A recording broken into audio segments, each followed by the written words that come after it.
Resilience is one of those words that I sometimes struggle with. I've heard people say they wish others would stop commenting on how resilient they are, and instead they wish they didn't have to be resilient in the first place.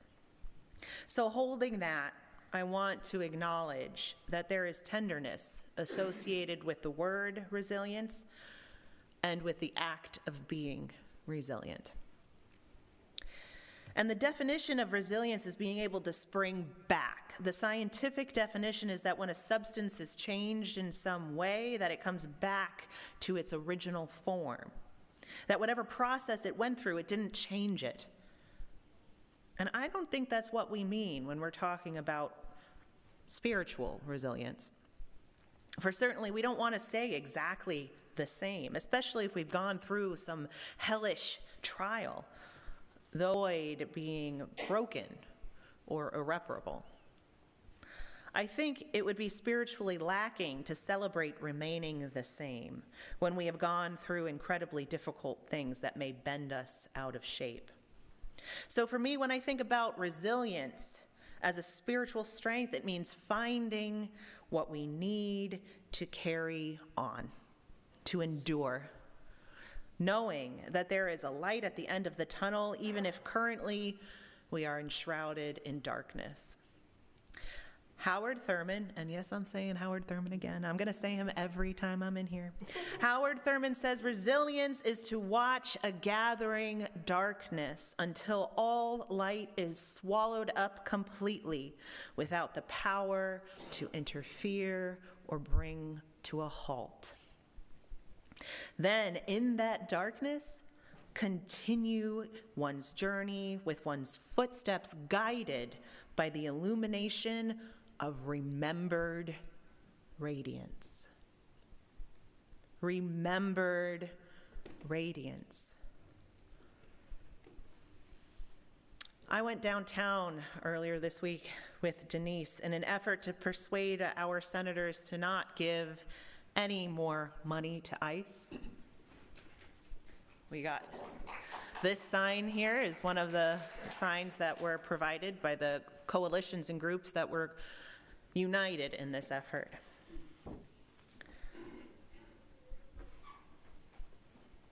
And the day after we were there was another large gathering of faith leaders and ministers, and our own UUA president, Sophia Betancourt, went in and sat and sang and prayed on the Senate floor of the Senate building, and she and others were arrested. These faith leaders, including Denise and myself, we brought our remembered radiance downtown. For right now is a dark time, and remembered radiance is hope. That song by Reverend Meg Barnhouse asking, "Do you not know about loneliness, disease, and cruelty?" And she responds, "Baby girl, do you not know about tenderness, spirit, friends, and love?" Those things are remembered radiance.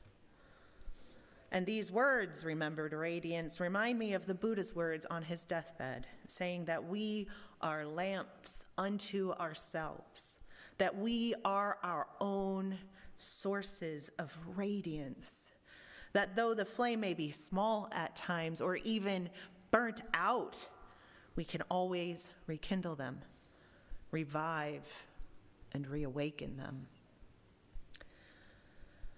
I think that the spiritual leaders and people of faith who show up and who are speaking out and making a ruckus about the ease at which so many have seemed to slip collectively into cruel, dehumanizing behavior, I think we have brought with us our lamps. I think those of us who are spiritual, religious, faithful, rooted in ethics, are paying attention and remembering radiance. The monks who are walking from Texas to DC to spread peace are remembering radiance and sharing it generously. Of course, resilience is also about making sure that we keep in the fight. and that no one person has to bear it all, and it can feel quite heavy, like we are Atlas with the world on our shoulders. But we are not. We are each one of billions. And as my Christian friends at seminary said, God has many servants. And that leads me to the crux of this sermon today, which is that we need each other. It is through community, through connection, through seeing one another, through communication, caring for one another, that we will persevere, that we will come out on the other side, intact, whole, possibly changed, likely changed. Being a community of care is resistance. When we care for one another, we are able to find rest, restoration, joy, belonging, meaning, and all of that is a threat to those who would convince us that life is a fearful and hopeless thing, and that we should just submit or roll over. I do not find myself among people who submit or roll over very easily.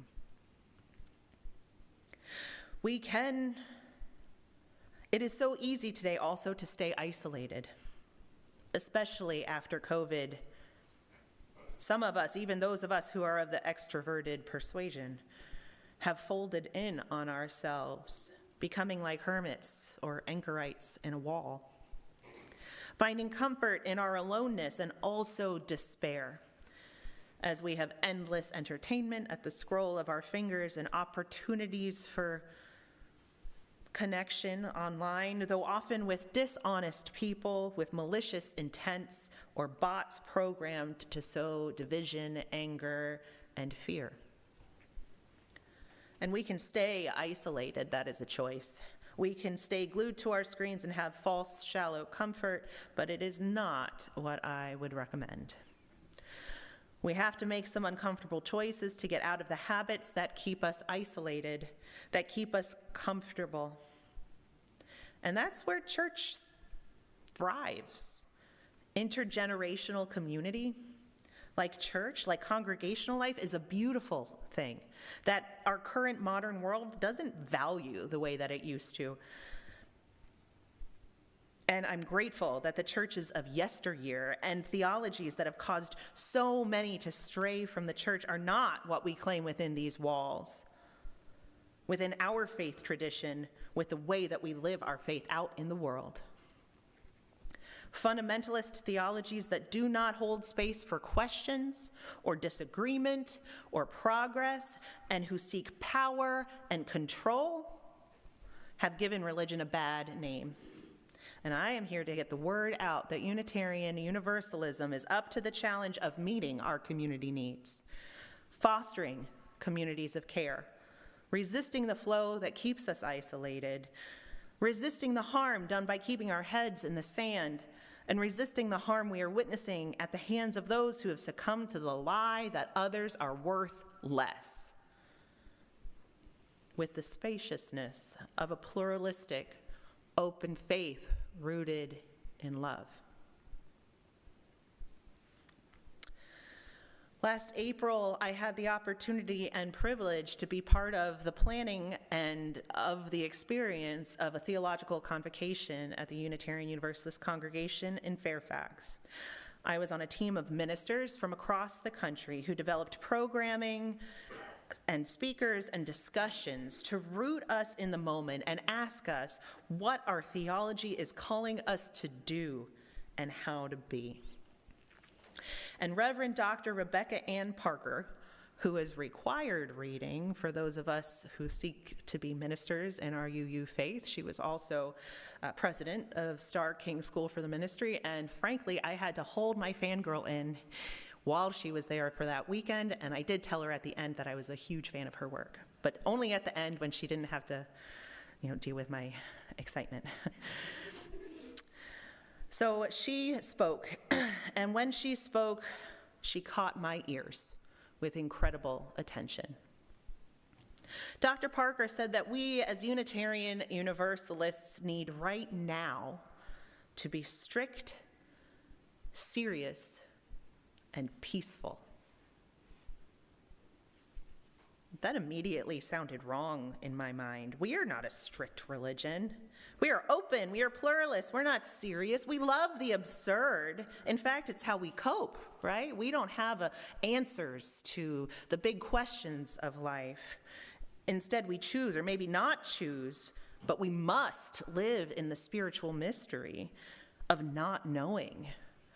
And that's quite a thing that leads us to have a pretty good sense of humor, which feels quite different than serious or strict.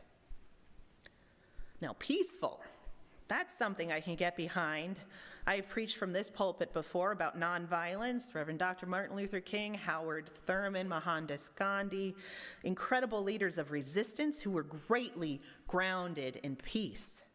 And one of the most inspiring things about Minneapolis is how peaceful the resistance has been.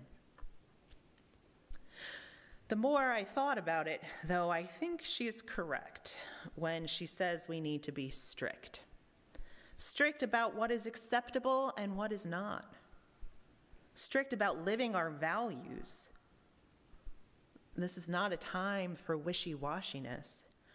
And I think we can live in our pluralistic, open, expansive theology and still be very strict about the way we choose to do that. Because the how matters more than anything else.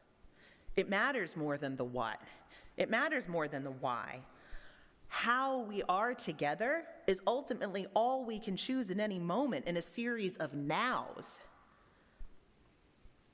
that hopes for a better future, that through nimble adjustment, to pivot at a moment's notice, we can choose to do that with virtue and values and accountability. For if we pivot and step on someone, the how of how we repair, if we repair, that matters.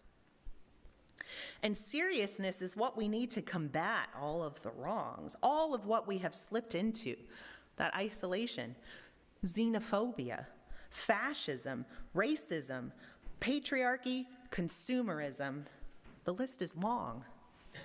Where we are now, so much of it is because of what our society has led us into. These systems in which we exist, we had no choice over. We were born into. No one was consented to being born, right? I think we have to get serious about these things, and we have to focus. Is anyone here a marathon runner? No, they're just shaking heads. Yeah? Or endurance training? We got endurance trainers? Good job. I like to do endurance weight training.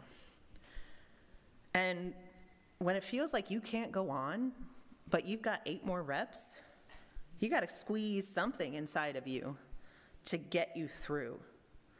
And if you're lucky, you're not doing this work alone. You've got a coach, you've got a team, you've got people that are working with you to encourage you. My coach says, "You can do it.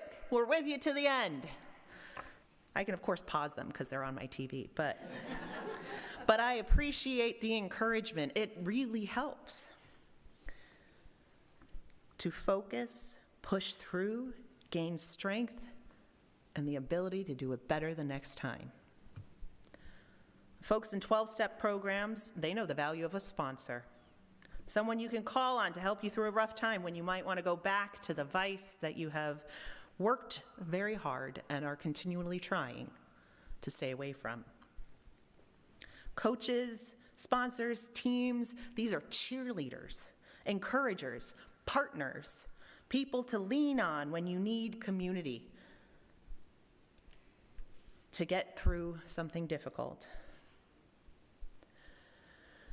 I hope that in this time, this difficult time that we find ourselves in, our faith community, UUCS, which is constantly becoming, being changed by every new person who joins it, is a source of encouragement.